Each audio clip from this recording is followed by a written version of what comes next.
Kembali lagi dengan gua di sini untuk menemani rebahan santuy kalian. Pada kesempatan kali ini, gua akan menceritakan alur cerita drama Korea berjudul.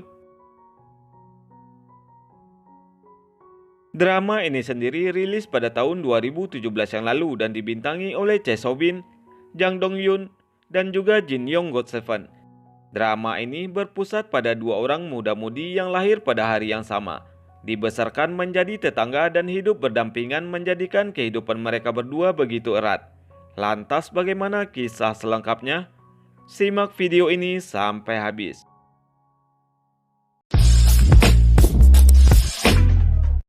Pada suatu hari ada dua anak yang lahir di hari yang sama. Mereka adalah Gi-sok dan juga Yeon Hae-rim. Orang tua mereka berdua berteman dan rumah mereka pun bersebelahan. Jadi sejak kecil Gi-sok dan Hae-rim sudah bersama dan mereka mempunyai hubungan yang spesial. Tapi saat SMP mereka berdua sempat perang dingin dan tidak saling berbicara sampai kelas 3 SMA. Namun di hari pertama masuk sekolah kelas 3 rem sepeda Hae-rim pun blong dan dia pun saat itu hampir terjatuh. Untungnya Gi-sok yang ada di sana menyelamatkan dirinya dan sejak saat itulah mereka berdua pun berbaikan kembali. Hubungan Gi-sok dan Hae-rim sangatlah unik. Mereka merasa nyaman satu sama lain. Mereka berdua bahkan selalu bersama dan juga saling pengertian. Hae-rim punya kebiasaan meninggalkan ikat rambutnya di mana saja dan Gi-sok pasti selalu memungutnya. Sementara Gi-sok entah kenapa tidak pandai mengikat tali sepatunya. Karena hal itu Hae-rim selalu membantunya. Hubungan mereka baik-baik saja sampai suatu ketika seorang siswa pindahan baru muncul di tengah mereka. Suatu hari Hae-rim dan Gi-sok terlambat masuk ke sekolah. Hal itu karena sepeda Gi-sok rusak di tengah jalan.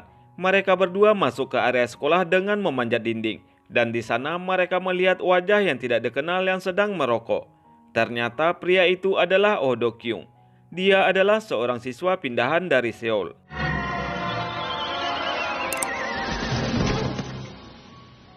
Sejak awal pertama melihat Do-kyung, Gi-sok sudah merasa tidak tenang.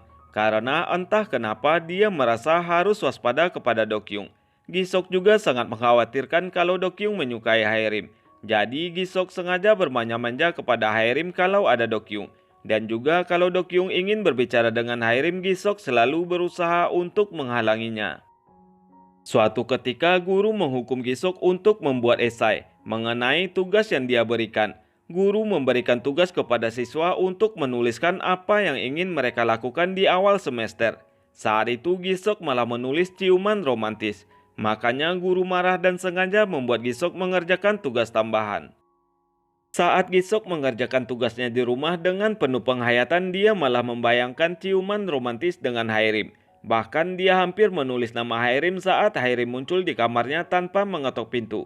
Dan hal itu pun membuat jantung Gi-sok serasa mau copot.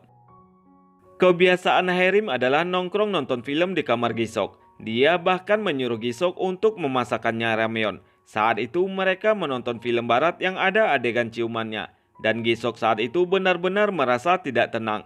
Tapi Hae-rim mengatakan kalau dia tidak suka sebuah film berakhir dengan adegan ciuman. Karena dia ingin ada kelanjutan setelah itu. Sementara Gi-sok sendiri malah suka yang berakhir ciuman. Yang artinya happy ending.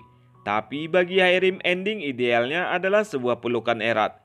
Yang menandakan kalau kisah itu belum berakhir dan masih berlanjut. Suatu hari Hae-rim melihat sebuah SMS yang mencurigakan di HP ayahnya dan dia sengaja mengikuti ayahnya saat keluar rumah dan juga melihat ayahnya bersama wanita lain yang ternyata itu adalah ibu dari Do-kyung. Karena saat itu dia bertemu Do-kyung yang juga mengikuti ibunya. Hae-rim mengira kalau ayahnya berselingkuh dengan ibu Do-kyung, tapi ternyata tidak sama sekali. Hae-rim pun menjadi lega. Dan kemudian pada hari itu dia pun menghabiskan waktu bersama dengan Do-kyung. Bahkan mereka pergi makan bersama. Sementara itu ternyata Hae-rim berbohong kepada ibunya dengan mengatakan dia pergi ke perpustakaan. Ibunya pun mengatakan pada Gi-sok dan membuat dia mulai khawatir. Dia pun mencoba menghubungi Hae-rim. Tapi saat itu Hae-rim menolak teleponnya. Gi-sok yang merasa resah curhat pada ibu Hae-rim dengan mengatakan ini adalah masalah temannya. Tapi tentu saja ibu Hae-rim mengetahui kalau Gi-sok menceritakan tentang perasaannya sendiri. Pada saat itu Gisok mengatakan kalau dia tidak tahu apakah dia harus mengatakannya kepada gadis itu atau tidak, karena mengingat hubungan mereka yang selama ini. Ibu Hairim mengatakan kalau tidak tahu jawabannya maka bertanyalah, tapi tunggu sampai kuliah nanti. Kemudian scene berganti. Suatu waktu Gisok mengalami demam dan dia tidak bisa menemani Hairim untuk belajar di perpustakaan. Dan pada hari itu kebetulan hujan deras. Hairim pulang kemalaman dan ternyata saat itu Dokyung menunggunya. Dokyung mengajak Hairim untuk pulang bersama jalan kaki. Tepat di depan rumah Hairim, Dokyung pun menyatakan perasaannya. Saat itu Hairim menolak pernyataan dari Dokyung sambil menatap rumah Gisok karena Hairim sendiri masih ragu dengan perasaannya. Di sekolah, Gisok yang merasa kalau Dokyung menjadi ancaman baginya merasa sangat shock saat dia melihat Hairim menonton pertandingan bola Dokyung dengan penuh semangat. Gisok pun terbakar api cemburu, tetapi dia tidak tahu kalau alasan Hairim menonton adalah karena Hairim khawatir kalau Gisok akan ikut bermain bola, sebab saat itu Gisok masih belum sepenuhnya sembuh.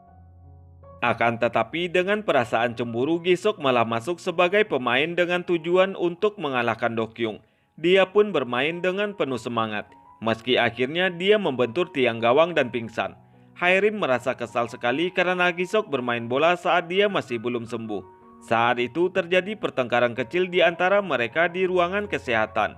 Awalnya Gisok ingin menanyakan sesuatu kepada Hairim di sana, tetapi kemudian meminta Hairim untuk menemuinya di taman pada jam 10 malam nanti. Sebenarnya malam itu adalah pesta ulang tahun ibu Hairim, dan pada saat itu hatinya benar-benar tidak tenang karena ayahnya tidak seperti biasanya. Selama ini saat ulang tahun ibunya, ayahnya selalu memberikan hadiah, tetapi tidak untuk tahun ini karena merasa khawatir Hairim teringat mengenai percakapan ayahnya dengan ibu Dokyung. Saat itu mereka membicarakan mengenai peralatan piano yang sulit untuk dicari. Ibu Dokyung membantu ayahnya mencari alat itu. Malam itu juga Hairim pergi ke tempat les piano. Dia melihat si guru les yang tidak lain ibu Dokyung memegang peralatan piano yang dicari ayahnya. Dan ayahnya juga ada di sana pada malam itu. Hairim benar-benar sangat terkejut, tidak percaya. Dan ayahnya berusaha menjelaskan kalau ini tidak seperti yang dibayangkan oleh Hairim. Tetapi saat itu tentu saja Hairim tidak percaya. Ayahnya mengatakan dia mencari peralatan piano itu karena guru les itu menginginkannya. Dan dia juga tidak tahu kenapa dia melakukannya. 그냥 주고 싶었다. 뭐라고요? 정말. Kemudian Hairim yang merasa terluka pergi ke taman untuk menemui Gisok. Tetapi karena dia merasa terlalu sedih, dia pun memutuskan untuk tidak menemui Gisok. Dan Hairim menangis sambil meninggalkan tempat itu. Hingga keesokan harinya Hairim pun menjadi berubah. Dia tidak ingin berangkat bersama Gisok dengan alasan sepedanya sudah diperbaiki. Tetapi Gisok menduga alasannya adalah karena Hairim sebenarnya suka kepada Dokyung. Namun Hairim sebenarnya sama sekali tidak pernah menaruh perasaan suka kepada Dokyung. Dia hanya mencari alasan agar hubungannya dengan Gisok tidak berubah dan hanya tetap sebagai teman saja. Karena menurut Hairim cinta dapat berubah, seperti hubungan ayah dan ibunya. Jadi dia takut akan hal itu. Dan karena hal itu juga Hairim sengaja mengaku kalau dia menyukai Dokyung sejak pandangan pertama ketika Gisok bertanya kepada dirinya. Gisok yang mempercayai perkataan Hairim pun menangis. Sementara Hairim juga merasa terluka karena dia juga menyukai Gisok. Singkat cerita, waktu pun terus berlalu. Hubungan keduanya pun kembali berubah. Hairim yang berharap mereka tetap berteman tapi malah membuat hubungan keduanya benar-benar semakin menjauh. Karena Gisok terus menghindarinya untuk menata perasaannya. Bahkan sampai saat kelulusan keduanya tidak pernah berbicara lagi. Mereka hanya bertemu di sekolah. Itu pun tidak pernah saling memandang. Suatu hari Gisok memanggil Hairim dari jendela kamarnya untuk memberikan rekaman kepada Hairim. Selama ini Gisok selalu merekam kegiatan Hairim di bidang olahraga. Karena Hairim ingin menjadi seorang guru olahraga. Saat itu Gisok menasihati Hairim. Kalau Hairim itu tidak bisa olahraga, maka dia meminta Hairim untuk memikirkan kembali mengenai rencana masa depannya. Sebenarnya Hairim yang tidak mahir berolahraga itu ingin menjadi guru olahraga karena Gisok sangat menyukai olahraga. 나봐. 놔주세요. 아, 놔주세요, 이 새끼야. Namun kemudian keduanya tidak pernah berbicara lagi sejak saat itu. Bahkan suatu hari sebelum keberangkatannya ke Seoul untuk melanjutkan kuliah, Haerim menatap kamar Gisok yang tidak pernah lagi terbuka. Dia melihat mainan masa kecil mereka, yaitu mainan teleponan dari kaleng yang disambungkan dengan tali. Dan Haerim teringat kalau tali itu pernah putus dan disambung kembali.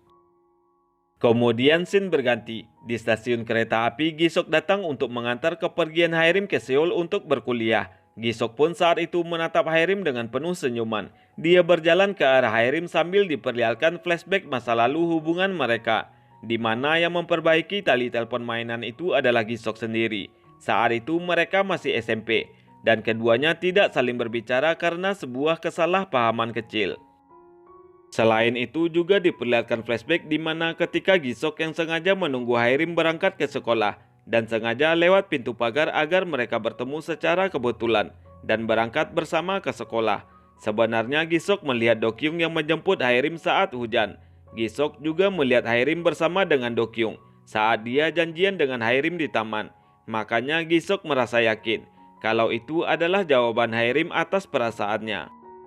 Hingga akhirnya Gisok memberikan ending ideal yang diharapkan oleh Haerim, yaitu sebuah pelukan erat yang menghangatkan hatinya. Seperti kata Haerim saat dulu mereka menonton berdua, bahwa kisah mereka tidak hanya berakhir hanya sampai di sini. Tetapi tentu saja saat itu Gisok sudah merelakan cinta pertamanya. Sementara Haerim tidak ingin merubah hubungan mereka. Hingga akhirnya drama ini pun berakhir dengan perpisahan keduanya. Haerim berangkat ke Seoul dan Gisok tetap di kota mereka.